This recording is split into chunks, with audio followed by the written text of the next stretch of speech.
Before beginning this screencast, it might be helpful to know how to use the new split screen, which was part of your recent update on your iPad. We will also be in Blended Schools today. We'll be watching a PowerPoint, and you'll have a couple of documents that you will want to have downloaded. On Blended Schools, you go to the Q1 materials, and then you will follow that along through until we get to vocabulary for Q1. We'll have one of these major units each quarter so that you can learn more of the etymological words. So clicking onto this in Word Study Lesson 1, you'll see that here is the PowerPoint. Here are the notes that go with the PowerPoint that I will walk you through today. Here is the practice worksheet for Lesson 1. It is a 2-page worksheet and it is due on our next class day. And down here you'll see the Quizlet practice for Word Study Lesson 1. You can get to that through PennSpan 58, which you can see right over here in the right-hand corner. You should have already joined or signed in to my class in that Quizlet. If you did not, there's still plenty of opportunity to do that. It does make life a little bit easier for you to do it that way. So I'll be showing you today your Word Lesson 1. These are the PowerPoint notes. You'll see up here it says PowerPoint notes. And we're actually going to try out just a little bit of spelling practice here first, and then we'll come back and you can take notes and write down some real basic definitions. After we do that, we'll work our way down through this part of the chart, and then you'll be able to move on to the practice for section 1. I have my own split screen pulled up here on my Mac. And you'll see the PowerPoint on your left, and you'll see the PowerPoint notes on your right-hand side. So we will begin with this. And you will be writing in the spelling words on the right-hand side, right here in this column. If you don't know them all, that's okay. Just try your best to spell them. I'll read them out for you. The first word is aqueduct. Aqueduct. And you'll write your spelling right here on number 1. The second word is conduct. Conduct.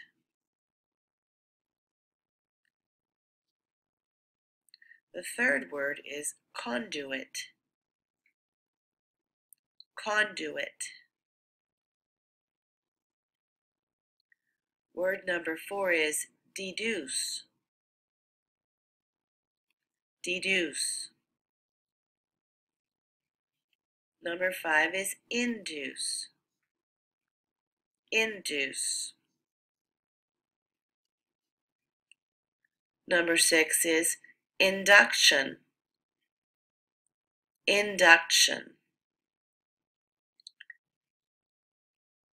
Number 7 is productivity. Productivity.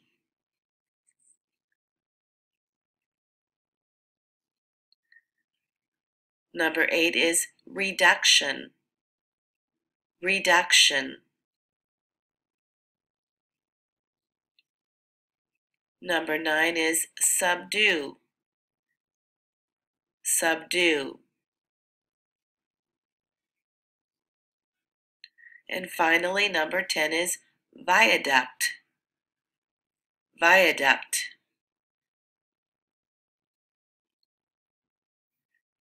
Once more, the word. Okay, if you need that again, you can certainly rewind a little bit and go through that. Go ahead and pause if you need to. Finish the spelling words on this left-hand column, and then we're going to look at them right here. So you'll see, if I can pull your screen over here just a little bit, you can check your spelling on these particular words. Okay. So aqueduct, that's spelled with an E in the middle, not an A as you might think. Conduct, conduit, deduce, induce, induction, productivity, you'll see that one there, reduction, subdue, and viaduct. Now the right-hand side of the column, we'll deal with that a little bit later. Now below, down here at the bottom, you should write any words that contain the roots mal, bene, or ben that you know. We'll be talking a lot about these particular words as well. You might add words like benefit or maleficent. Next, we'll be talking about the prefixes. Now, this is the part of a word added to the front of a base or root. So in the beginning, the base or root is usually capitalized in your etymology worksheets, and it's the main part of a word.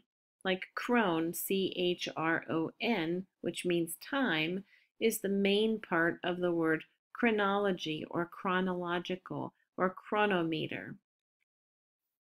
A suffix always comes at the end. And etymology, well, that just means word relationships, the study of word origins, like these prefixes, roots, and suffixes that we've been talking about.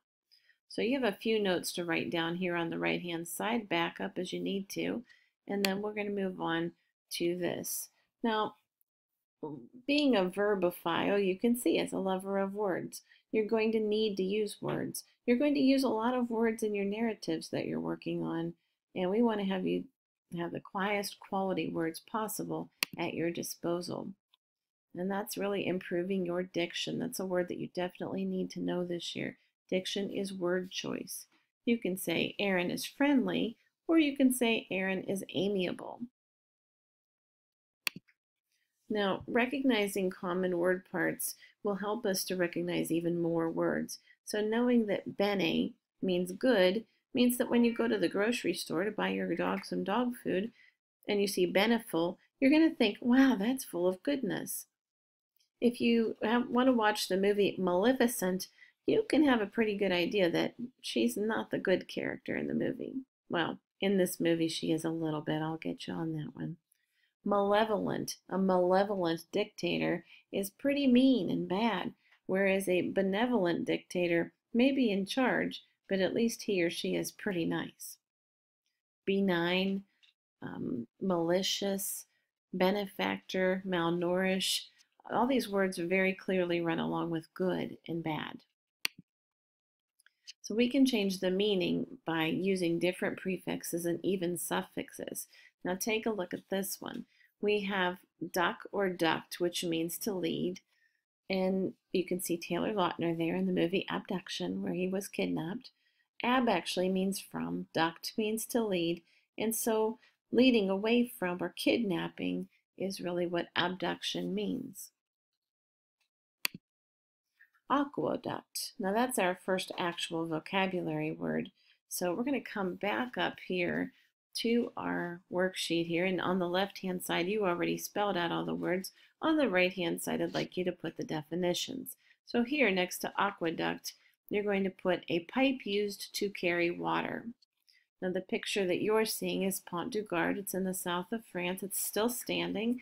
I just saw it myself a couple of years ago. And it can still carry water from the mountains down to the cities. So aqua means water, and duct means to lead. Did you know also, this is a very common spelling error, that LED is actually the past tense of to lead? Okay, our next word is to conduct. You can see that the etymology means that con means with, just the same way it does in Spanish, whereas duct still means to lead. So conduct is really personal behavior. And if you just come over here on the right-hand column of number 2 and write personal behavior and then read through the rest of the definitions, that would be fine. Our next word is, oh, I'm sorry, we still have conduct here. We have a few more definitions of that because you do use the word conduct in science as well. You'll use it in number 8, serving as a channel or a medium. Like copper conducts electricity.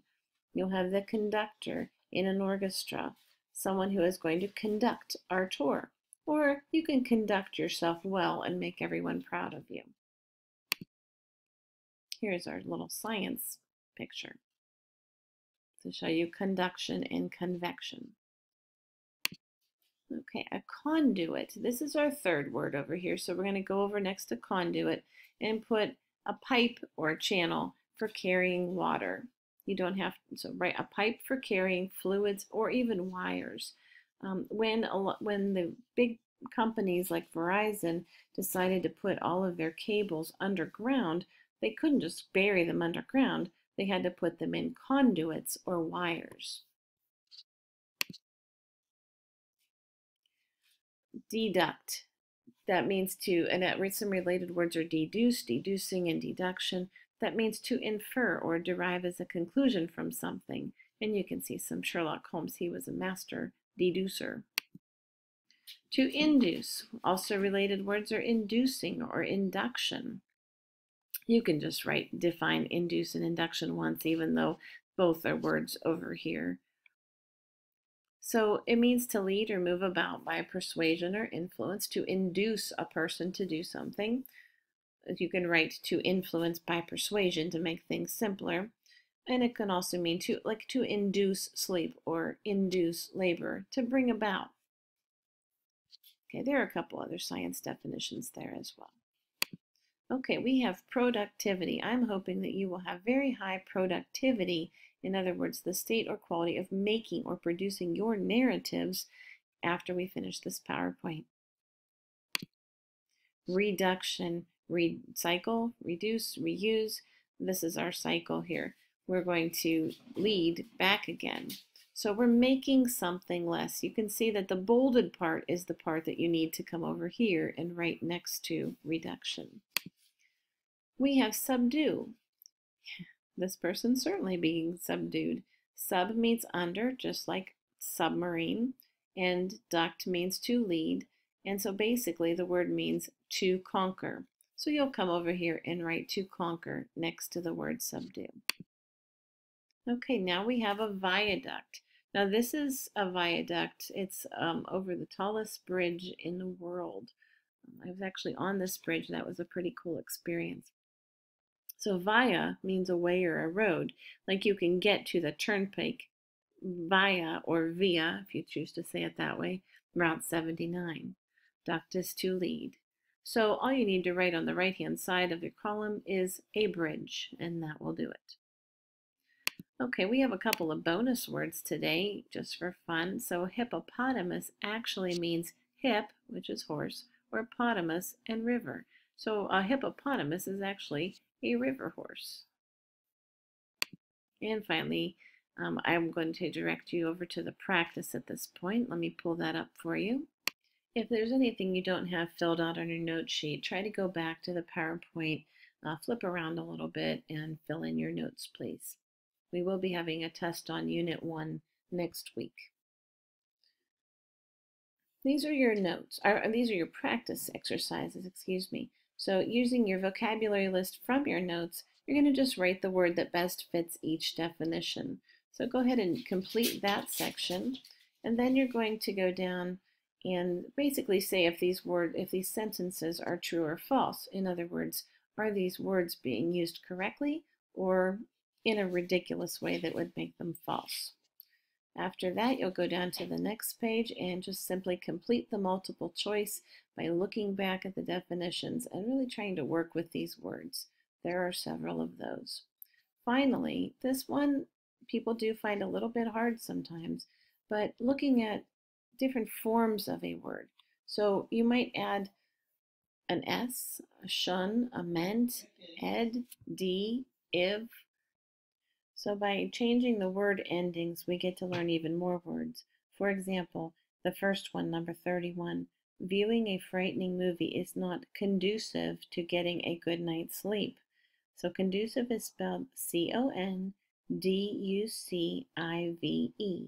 To find these different word endings, you can look in a dictionary and you can play around with the words a little bit, and you can look back at the PowerPoint. When you're finished with that, you may want to get on practice and practice the vocabulary on Quizlet for 5 minutes, 3 minutes, just to give yourself a little practice at that. You'll be studying that much more next week in preparation for our vocabulary quiz. If you have any questions, be sure to let me know.